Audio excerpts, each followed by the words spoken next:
గజం కేవలం 13,500 రూపాయలకి హైదరాబాద్ కి చేరువలో మీ సొంతింటి కలను నిజం చేసుకోండి శ్రీ వాసవి ప్రాజెక్ట్స్ తో. వివరాలకు ఈ నెంబర్లకు కాల్ చేయండి.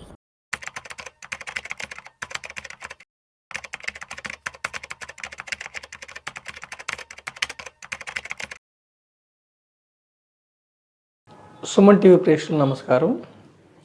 నేను గత కొంతకాలంగా ట్రేడింగ్ వద్దు, ట్రేడింగ్లో డబ్బులు పోతున్నాయి, రీటైల్ ఇన్వెస్టర్స్ అంటే ట్రేడింగ్ కూడా సెబీ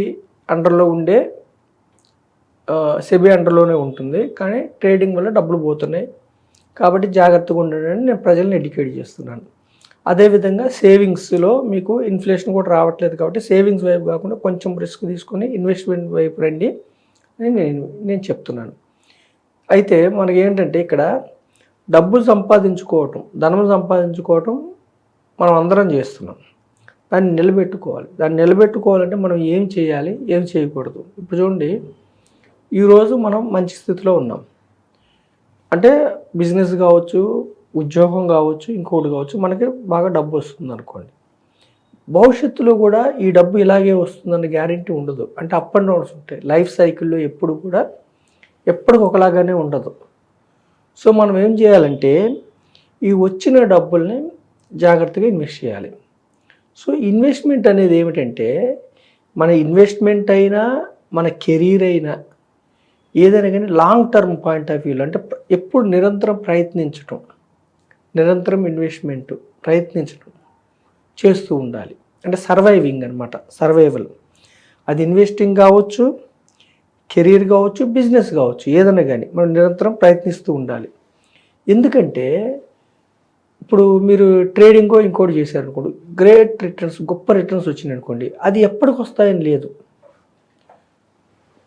ఏదో షార్ట్ పీరియడ్ రావచ్చు, తర్వాత డబ్బులు పోయే అవకాశం ఉంది. అలాగే బిజినెస్లో కూడా ఒక్కోసారి హైగా సక్సెస్ అయ్యి మీకు రావచ్చు, తర్వాత ఎప్పటికి వస్తాయని లేదు. అందుకని మనం ఏం చేయాలంటే జాగ్రత్తగా వచ్చిన వాటిని జాగ్రత్తగా ఇన్వెస్ట్మెంట్ చేసుకోమని నేను చెప్తున్నా ప్రజలకి. ఇక్కడ చూడండి, కాంపౌండింగ్. ఇప్పుడు ఇన్వెస్ట్మెంట్లో ఏమిటంటే ఒకటే ఇన్వెస్ట్మెంట్ అనేది ఒక ఈవెంట్ కాదు, ఇట్స్ ఎ ప్రాసెస్. అంటే కంటిన్యూస్గా ఉండాలి, ఎప్పటికి ఉండాలి, కంటిన్యూస్గా చేస్తూ ఉండాలి. సో ఒకసారి పెట్టి వదిలేసేది కాదు. ఇప్పుడు కాంపౌండింగ్ అనేది ఏమిటంటే చాలామందికి పవర్ ఆఫ్ కాంపౌండింగ్ అర్థం కావటానికి నెగిటివ్ థింకింగ్ ఎక్కువ వస్తుంది. కాంపౌండింగ్ ఏంటి, ఎంత దీర్ఘకాలం ఇన్వెస్ట్ చేస్తే అంత డబ్బు వస్తుంది, కానీ మన మనసు ఒప్పుకోదు. కాంపౌండింగ్లో మిక్కిలి ధనవంతులు అవుతామని మన మనసు ఒప్పుకోదు. ఇప్పుడు కాంపౌండింగ్ ఎలా ఉంటుందంటే, ఇప్పుడు ఒక మర్రి చెట్టు మనం విత్తనం పెట్టామనుకోండి, ఒక 1 ఇయర్కి మీకేం రిజల్ట్ కనపడదు. ఒక 10 ఇయర్స్ వరకు కూడా 10 ఇయర్స్కి మీకు ఒక రిజల్ట్ కనపడుతుంది. అదే ఇంకొక 20-30 ఇయర్స్ ఉందనుకోండి, మహావృక్షం అయింది. ఒక్కసారి మహావృక్షం అయిన తర్వాత ఎన్ని గాలిదుమ్ములు, ఎన్ని తుఫాన్లు ఎన్ని వచ్చినా కానీ ఆ వృక్షానికి ఏం కాదు. ఇట్లాగే ఇన్వెస్ట్మెంట్ కూడా అంతే. ఇన్వెస్ట్మెంట్ కూడా ఏమిటంటే షార్ట్ పీరియడ్లో మీకేం కనపడదు.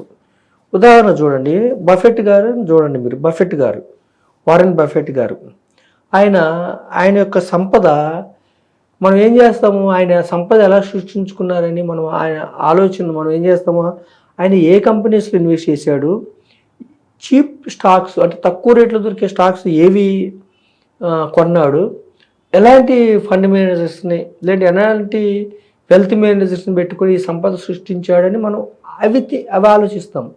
కానీ మనం ఆలోచించినది, మనం థింక్ చేయింది ఏమిటంటే వీటిలన్నిటికంటే కూడా అతను దీర్ఘకాలం ఇన్వెస్ట్ చేశాడు. అదేవిధంగా ఆయన నుంచి మనం నేర్చుకోవాల్సిన పాఠాలు ఏమిటంటే ఆయన ఏమి చేయలేదు అన్నది మనం తెలుసుకోవాలి. ఆయన ఏం చేయలేదంటే డబ్బు అప్పు తీసుకొని ఇన్వెస్ట్ చేయడం చేయలేదు. రెండవది ఏమిటి, మిక్కిలి ఇంపార్టెంట్ విషయం ఏంటంటే ఆయన జీవిత కాలంలో అమెరికన్ స్టాక్ మార్కెట్లో 14 రెసిషన్స్ వచ్చినాయి. అంటే ఎకానమీ ఎప్పుడు కూడా ముందుకెళ్తుంది, రెసిషన్స్ వచ్చినప్పుడు స్టాక్ మార్కెట్ కుప్పకూలుతుంది. కానీ ఆ 14 రెసిషన్స్లో కూడా ఆయన డబ్బుని వెనక్కి తీసుకోకుండా అట్లా లాంగ్ టర్మ్ ఇన్వెస్టర్గా ఉన్నాడు. మూడవది ఏమిటంటే ఆయన స్ట్రాటజీస్ ఒకే స్ట్రాటజీ కాకుండా ఒకే ప్రపంచంలో ఇన్వెస్ట్ చేయకుండా తర్వాత ఆయన ట్రెండ్స్ చక్కగా మారుస్తూ వెళ్ళాడు.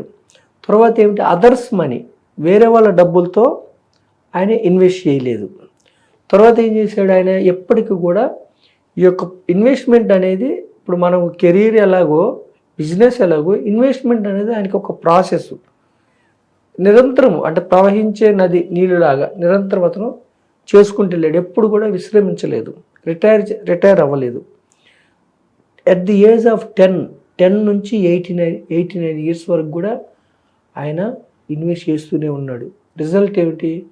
Power of compound. అంటే ప్రపంచంలో ప్రపంచ ధనికులలో one of the richest person అయ్యారు ఆయన.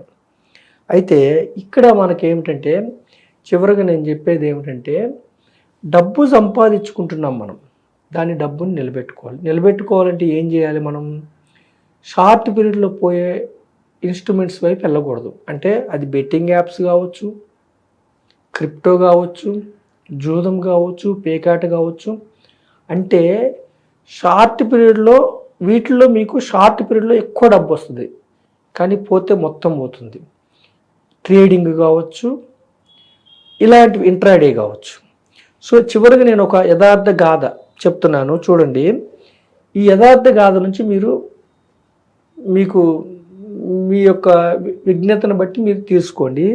ఇప్పుడు వారెన్ బఫెట్ గారు, చార్లీ ముంగర్, తర్వాత రిక్ గురిన్, వీళ్ళు ముగ్గురు సమకాలీకులు. అంటే వీళ్ళకి మంచి నాలెడ్జ్ ఉంది, ఇన్వెస్ట్మెంట్లో బాగా మంచి కంపెనీస్లో చూజ్ చేసుకునే నాలెడ్జ్ ఉంది. ముగ్గురు ఇన్వెస్టర్స్. వీళ్ళు ముగ్గురులో వారెన్ బఫెట్ గారు, చార్లీ ముంగర్ గారు సక్సెస్ అయ్యారు, మిక్కిల్ సక్సెస్. రికీ గురిన్ గారు ఫెయిల్ అయ్యారు. ఇదే విషయం ఒక ఇన్వెస్టరు వారెన్ బఫెట్ గారిని అడిగినప్పుడు ఆయన ఏం చెప్పారంటే,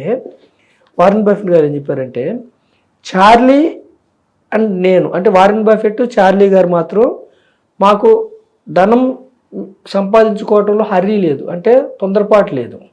కానీ అది ఎప్పుడోకప్పుడు మేము ఇన్వెస్ట్ చేసిన వల్ల, పవర్ ఆఫ్ కాంపౌండ్ వల్ల ధనం సమకూరుతుందని వారెన్ బఫెట్ గారు, చార్లీ గారు నమ్మారు. కానీ వేరేజ్ రిక్ గురియన్ గారు మాత్రం వీళ్ళంతా తెలివి ఉంటే కూడా ఆయన తొందరగా డబ్బు సంపాదించుకోవాలనే ఆయనకి కోరిక. అందుకని ఆయన ఏం చేశారంటే 73-74 ఆయన ఏం చేశారంటే, జనరల్గా స్టాక్ మార్కెట్లో ఇన్వెస్ట్ చేసినప్పుడు లివరేజ్, అంటే వాళ్ళ యొక్క స్టాక్స్ను చూసి అప్పులు ఇవ్వటం, బ్రోకరేజ్ సంస్థలు కావచ్చు, బ్యాంక్స్ కానీ అప్పులు ఇవ్వటం చేస్తాయి.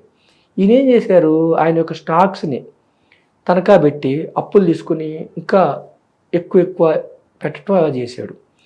అప్పుడు ఏమైందంటే 73-74లో అమెరికన్ స్టాక్ మార్కెట్లో 70% కరెక్షన్ వచ్చింది. 70% కరెక్షన్ వచ్చినప్పుడు అప్పులు ఇచ్చిన వాళ్ళు ఏం చేస్తారంటే, ఫండ్స్ ఇంకా ఎప్పుడైతే దాని వాల్యూ పడిపోతూ ఉంటుందో లివరేజ్ కాల్స్ వాళ్ళు కాల్ చేస్తూ ఉంటారు, ఇంకా ఫండ్స్ ఇంకా తనఖా పెట్టాలి లేదా అమ్మేస్తారు వాళ్ళు. సో అట్లా ఏం చేశాడు ఈయన రిక్ గారు, ఫోర్స్ఫుల్గా ఆయన సంపద తగ్గిపోవటం వల్ల ఫోర్స్ఫుల్గా బెర్క్షైర్ అనే కంపెనీలో ఈయనకు కూడా వాటా ఉంది, మన వారెన్ బఫెట్ గారికి ఉంది, వీళ్ళ ముగ్గురికి ఉంది. ఆయన యొక్క షేర్స్ని తక్కువ రేట్ కంటే $40కే వారెన్ బఫెట్ గారికి అమ్మాల్సి వచ్చింది. సో వారెన్ బఫెట్ గారు, చార్లీ గారు ఇన్వెస్ట్ చేసి దీర్ఘకాలంలో మిక్కిలి ధనవంతులు అయ్యారు. వేరేజ్ రిక్ గారు అంటే తొందరగా ధనం సంపాదించుకోవాలన్న ఆశ వల్ల, ఎక్కువ రిటర్న్స్ రావాలన్న ఆశ వల్ల, లివరేజ్ తీసుకోవటం వల్ల ఏమైంది, అంటే అప్పులు తీసుకొని స్టాక్ మార్కెట్లో ఇన్వెస్ట్ చేస్తే, అంటే ట్రేడింగ్ అసలు వద్దు, ట్రేడింగ్ చేస్తే ఇంకా డేంజర్. ఇన్వెస్ట్ చేస్తే కూడా అప్పులు తీసుకొని ఆ యొక్క అప్పులకి కట్టవలసి వచ్చినప్పుడు మార్కెట్స్ మీకు అనుకూలంగా లేకపోతే అప్పుల్లోకి వెళ్ళే అవకాశం ఉంది. సో ఇక్కడ ఏమిటంటే లివరేజ్, అప్పులు తీసుకొని ఇన్వెస్ట్ చేయటం వల్ల రిక్ గారు లివరేజ్ వాళ్ళకి డబ్బులు చెల్లించడం కోసం ఇంకా అమ్మాల్సి వచ్చింది. అంటే తొందరగా ధనవంతులు కావాలనే ఆశ వల్ల ఏమవుతుందంటే తప్పుడు నిర్ణయాలు తీసుకునే అవకాశం ఉంది. ఇక్కడ నేను ప్రజలకి ఏం చెప్తున్నానంటే, వారెన్ బఫెట్ గారు కావచ్చు, చార్లీ గారు కావచ్చు, రిక్ గారు కావచ్చు, ధనం సంపాదించడంలో ముగ్గురికి సేమ్ నాలెడ్జ్ ఉంది, సేమ్ తెలివితేటలు ఉన్నాయి. కానీ ధనం నిలబెట్టుకునే విషయంలో వారెన్ బఫెట్ గారు, చార్లీ గారు ధనం నిలబెట్టుకున్నారు, రిక్కీ గారు ధనం పోగొట్టుకున్నారు. అంటే నేను సామాన్య ప్రజలకి ఏం చెప్తున్నానంటే, స్టాక్ మార్కెట్లో తొందరగా ధనం సంపాదించుకోవాలనే ఉద్దేశంతో ట్రేడింగ్ వైపు, ఇంట్రాడే వైపు వెళ్తే మీ బెట్స్ కొన్ని సక్సెస్ అవుతాయి, కానీ పోయినప్పుడు మొత్తం పోయి మీరు అప్పులు పాలే అవకాశం ఉంది. ఇన్వెస్ట్మెంట్ స్లో ప్రాసెస్, కొంచెం కొంచెం డబ్బులు వస్తాయి, కానీ దీర్ఘకాలంలో ఎకానమీలో అంటే అది సెన్సెక్స్ కావచ్చు, నిఫ్టీ కావచ్చు, నిఫ్టీ మిడ్ క్యాప్ ఇండెక్స్ కావచ్చు, నిఫ్టీ స్మాల్ క్యాప్ ఇండెక్స్, అంటే మనం ఎప్పుడు కూడా టాప్ 500 కంపెనీస్ని ఇక్కడ నేను మార్కెట్స్ అని చెప్తున్నాను. మిగతా పెన్నీ స్టాక్స్ని అవాయిడ్ చేయండి.